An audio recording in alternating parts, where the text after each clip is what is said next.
Hello friends, welcome back to our channel. I am Poonam Chaudhary and in this video we are going to learn about the process of transcription in prokaryotic cell. So transcription is a process of copying our genetic material from one strand of DNA into RNA. अगर simple language में से बोले तो हम अपने DNA के एक strand को कॉपी करके एमआरएनए बनाते हैं और इस प्रोसेस को हम कहते हैं ट्रांसक्रिप्शन. सो प्रोकैरियोटिक में ये जो प्रोसेस होता है वो साइटोप्लाज्म के अंदर होता है क्योंकि प्रोकैरियोटिक सेल में न्यूक्लियस नहीं होता. यूकैरियोटिक की अगर बात करें तो वहां पर न्यूक्लियस के अंदर ये प्रोसेस होता है और यूकैरियोटिक सेल में माइटोकॉन्ड्रिया भी प्रेजेंट है. माइटोकॉन्ड्रिया के अंदर भी डीएनए है तो डीएनए वहां भी ट्रांसक्रिप्शन का प्रोसेस करेगा. तो माइटोकॉन्ड्रिया के अंदर भी ट्रांसक्रिप्शन होता है एंड क्लोरोप्लास्ट के अंदर भी ये ट्रांसक्रिप्शन का प्रोसेस होता है. ओके ये जो प्रोसेस है ये सेल साइकिल के इंटरफेस के टाइम पर ये प्रोसेस होता है. उसके बाद इस प्रोसेस के लिए रिक्वायरमेंट्स क्या क्या चाहिए. रिक्वायरमेंट्स है आपका एक टेम्पलेट डीएनए. सबसे पहले टेम्पलेट डीएनए जिसको हम कॉपी करेंगे, जिसको कॉपी करके एमआरएनए बनाएंगे उसे हम कहते हैं टेम्पलेट डीएनए. तो वो चाहिए जिसकी पोलैरिटी 3 प्राइम टू 5 प्राइम होनी चाहिए क्योंकि जो हमारा एमआरएनए सिंथेसाइज होगा वो होगा 5 प्राइम टू 3 प्राइम. ये कंडीशन होता है. तो ऑलवेज जो हमारा टेम्पलेट स्ट्रैंड होता है वो होता है 3 प्राइम टू 5 प्राइम. उसके बाद एक एंजाइम चाहिए जो है आरएनए पॉलीमरेज, जिसे हम डीएनए डिपेंडेंट आरएनए पॉलीमरेज भी कहते हैं क्योंकि ये डीएनए पे ही डिपेंडेंट है आरएनए सिंथेसाइज करने के लिए. डीएनए के स्ट्रैंड से ही बन रहा है इसीलिए डीएनए डिपेंडेंट. न्यूक्लियोसाइड ट्राइफॉस्फेट चाहिए, एनटीपीज जो हमें एनर्जी प्रोवाइड करेंगे. ठीक है, क्योंकि इस प्रोसेस के लिए बहुत सारा एनर्जी चाहिए तो वो एनर्जी कहां से मिलेगा, हम इस एनटीपीज को ब्रेक करेंगे और एनर्जी बनाएंगे. फैक्टर्स चाहिए हमें Mg++, Mn2+, sigma factor, rho factor. ये सारे रिक्वायरमेंट्स है इस प्रोसेस के लिए. Okay, now transcription unit. Transcription unit क्या होता है? ये 3 चीजों से मिलकर बनता है हमारा ट्रांसक्रिप्शन यूनिट. पहला है प्रोमोटर, दूसरा टर्मिनेटर एंड तीसरा स्ट्रक्चरल जीन. सपोज दैट यहाँ पर एक हमारा डीएनए है जिसकी polarity 3 prime to 5 prime, 5 prime to 3 prime है, जिसके 2 स्ट्रैंड है. ओके, इस डीएनए के पास एक प्रोमोटर लगा होता है. ठीक है, एक प्रोमोटर वो साइट होता है जहां पर आरएनए पॉलीमरेज आकर बाइंड करेगा और फिर वहीं से स्टार्ट होगा हमारा सिंथेसाइज ऑफ एमआरएनए. एमआरएनए का सिंथेसिस प्रोमोटर के पास से स्टार्ट होता है. तो promoter is a site where synthesis start और आरएनए पॉलीमरेज अटैच्ड और बाइंड. ठीक है, आरएनए पॉलीमरेज जहां आकर बाइंड करता है उसे हम कहते हैं प्रोमोटर. उसके बाद एक साइट होता है जिसे हम कहते हैं टर्मिनेटर. ठीक है, टर्मिनेटर वो साइट होता है जहां पर जो आपका एमआरएनए का सिंथेसिस है वो स्टॉप हो जाता है. यहां पर आकर एमआरएनए स्टॉप हो जाएगा क्योंकि पूरे डीएनए को हम एक बार में ट्रांसक्राइब नहीं करते हैं. तो इसीलिए एक प्रोमोटर होता है, एक टर्मिनेटर होता है और प्रोमोटर से लेके टर्मिनेटर के बीच तक का जो डीएनए होता है उसे हम कहते हैं स्ट्रक्चरल जीन. ठीक है, स्ट्रक्चरल जीन. ये प्रोमोटर वाला जो रीजन है वो ट्रांसक्राइब नहीं होता, प्रोमोटर के बाद वाला जो जीन है वो ही ट्रांसक्राइब होता है और उसे ही हम कहते हैं स्ट्रक्चरल जीन. और जिस स्ट्रैंड को हम कॉपी करते हैं उसे हम कहते हैं टेम्पलेट स्ट्रैंड और उसके ऑपोजिट वाला जो स्ट्रैंड होता है उसे हम कहते हैं कोडिंग स्ट्रैंड. ठीक है, कोडिंग स्ट्रैंड. अब कोडिंग स्ट्रैंड क्यों कहते हैं इसको भी समझते हैं हम. देखिए, सपोज दैट हमारे पास ये एक डीएनए है 3 prime to 5 prime, 5 prime to 3 prime. अब यहाँ पर बहुत सारे माइनोसिड मतलब न्यूक्लियोटाइड्स लगे हुए हैं A, T, C, C, G, G, A, T. Okay, अब इसके कॉम्प्लीमेंट्री क्या होगा, T, A, नीचे लिखते हैं. ठीक है, T, A, G, G, C, C, T, A. Okay, ये हमारा डीएनए है. अब अगर हम एमआरएनए बनाएंगे, ये तो हमारा टेम्पलेट हो गया. ठीक है, ये हो गया टेम्पलेट. अब एमआरएनए का सिंथेसिस करते हैं तो एमआरएनए में क्या होगा, टी नहीं होता, थाइमिन नहीं प्रेजेंट होता, उसकी जगह पर यूरासिल होता है. तो U A G G C C U A. ओके, अब आप देखो कि ये जो हमारा कोडिंग स्ट्रैंड है, ये तो टेम्पलेट था जिससे हमने एमआरएनए बनाया. अब इसकी और इसका जो न्यूक्लियोटाइड है, जो सीक्वेंस है वो देखो एकदम एग्जैक्ट सेम है. थाइमिन का यूरासिल है ना, क्योंकि आरएनए में थाइमिन नहीं होता, यूरासिल होता है. तो ये टी की जगह पर U, A G G G G C C C C T U A. तो ये दोनों बिल्कुल सेम है, एग्जैक्टली सेम है, इसीलिए हम इसे कहते हैं कोडिंग स्ट्रैंड कहते हैं, क्योंकि वो जो हमारा न्यू एमआरएनए सिंथेसाइज होता है एग्जैक्टली उससे मैच करता है, वो एग्जैक्टली उसकी तरह ही होता है, इसलिए इसे हम कोडिंग स्ट्रैंड कहते हैं। बट ये कोड नहीं करता, ये याद रखना है कि coding strand does not code any protein. Okay, ये कोई भी प्रोटीन को कोड नहीं करता है, टेम्पलेट स्ट्रैंड कोड करता है। नाउ लेट्स स्टेप की बात करते हैं। तो स्टेप्स में क्या है, मेनली 3 स्टेप्स है यहाँ पर, इनिशिएशन, इलोंगेशन, टर्मिनेशन। इनिशिएशन वो पॉइंट जहां पर आरएनए पॉलीमरेज आकर बाइंड करता है। तो सबसे पहले आप देखो कि हमारे पास एक आरएनए है, ठीक है, this is the RNA, RNA polymerase, ठीक है। आरएनए पॉलीमरेज आएगा और वो बाइंड करेगा आपके प्रोमोटर के साथ, दिस इज द प्रोमोटर।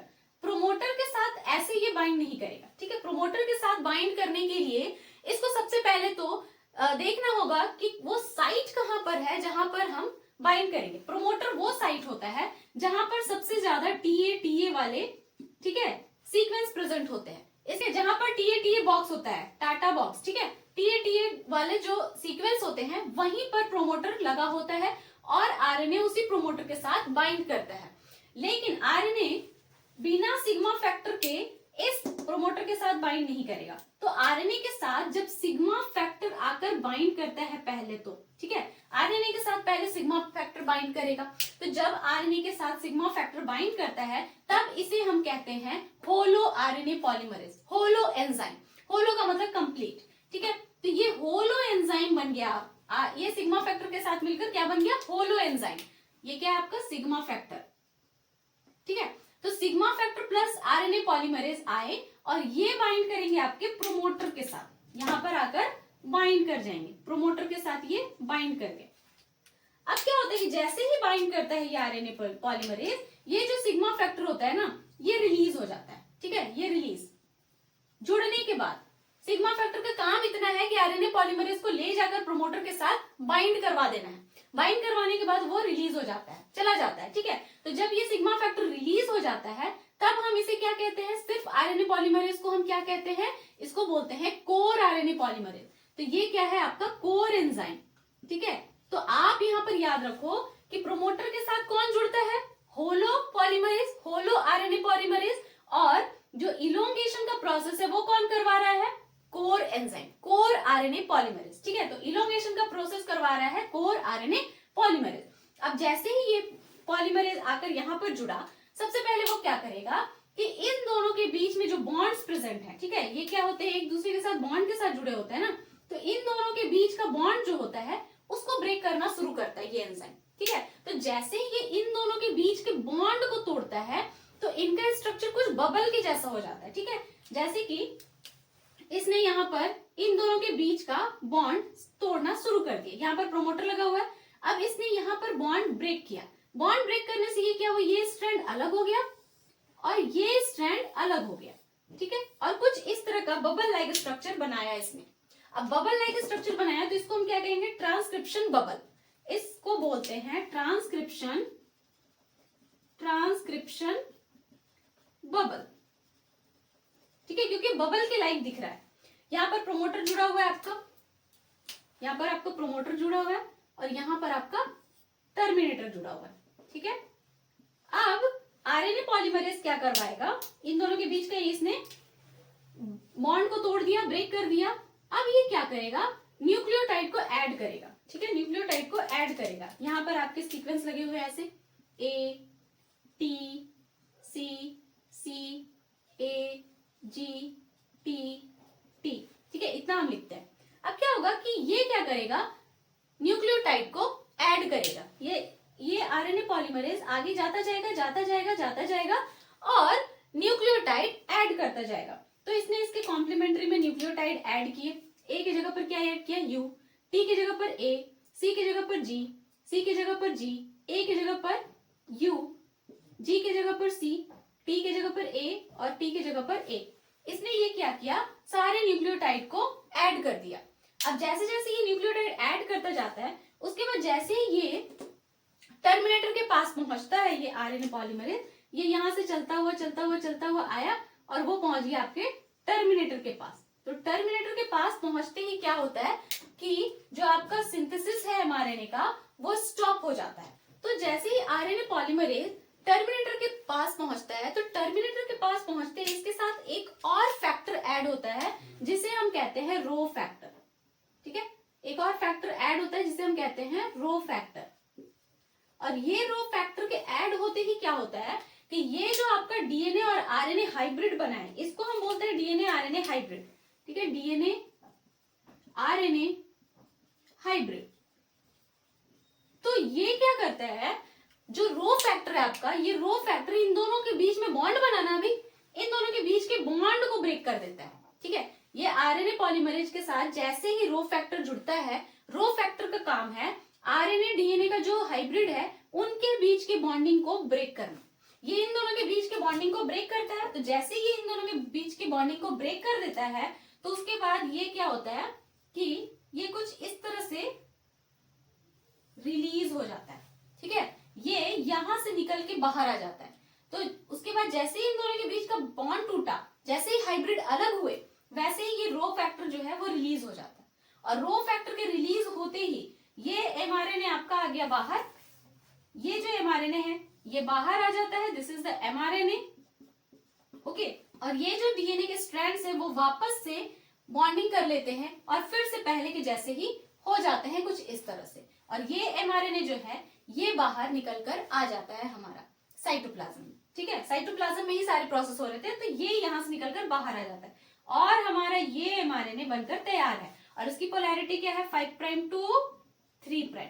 ठीक है, तो this is called mRNA, messenger RNA. अब यही एमआरएनए जो है ये आगे जाकर बनाएगा प्रोटीन और उसको हम कहते हैं ट्रांसलेशन। तो हमने क्या किया, सबसे पहले इनिशिएशन का प्रोसेस हुआ। इनिशिएशन में जो आपके आरएनए पॉलीमरेज है उसके साथ सिग्मा फैक्टर जुड़ता है। सिग्मा फैक्टर जुड़ने के बाद वो प्रोमोटर के साथ जाकर जुड़ता है और प्रोमोटर के साथ जुड़ने के बाद ये सिग्मा फैक्टर जो है वो रिलीज हो जाता है और ये कहलाता है कोर एंजाइम। कोर एंजाइम क्या करता है, डीएनए स्ट्रैंड के बीच में जो बॉन्ड प्रेजेंट है उन बॉन्ड को ब्रेक करता है और फॉर्मेशन करता है ट्रांसक्रिप्शन बबल का। ट्रांसक्रिप्शन बबल में ये आरएनए पॉलीमरेज न्यूक्लियोटाइड ऐड करता जाता है और सिंथेसिस करता है एमआरएनए का। और जैसे ही वो टर्मिनेटर के पास पहुंचता है तो टर्मिनेटर के पास एक और फैक्टर आता है और वो फैक्टर आरएनए पॉलीमरेज के साथ जुड़ जाता है और उसके जुड़ते ही जो डीएनए आरएनए का हाइब्रिड बना है उन दोनों के बीच का बॉन्ड ब्रेक हो जाता है। और जैसे ही उन दोनों के बीच का बॉन्ड ब्रेक होता है ये एमआरएनए यहाँ से अलग होकर बाहर आ जाता है और फिर ये आरएनए पॉलीमरेज रिलीज हो जाते हैं और देन ये जो आपके डीएनए के स्ट्रैंड है वापस से बॉन्डिंग कर लेते हैं और फिर सब कुछ पहले के जैसा हो जाता है और हमारा एमआरएनए बनकर तैयार हो जाता है। सो इस तरह कुछ हमारे ट्रांसक्रिप्शन का प्रोसेस होता है। I hope this video found helpful to you. If you like the video then hit the like button and do subscribe my channel. मिलते हैं नेक्स्ट वीडियो में। Till then bye bye and take care.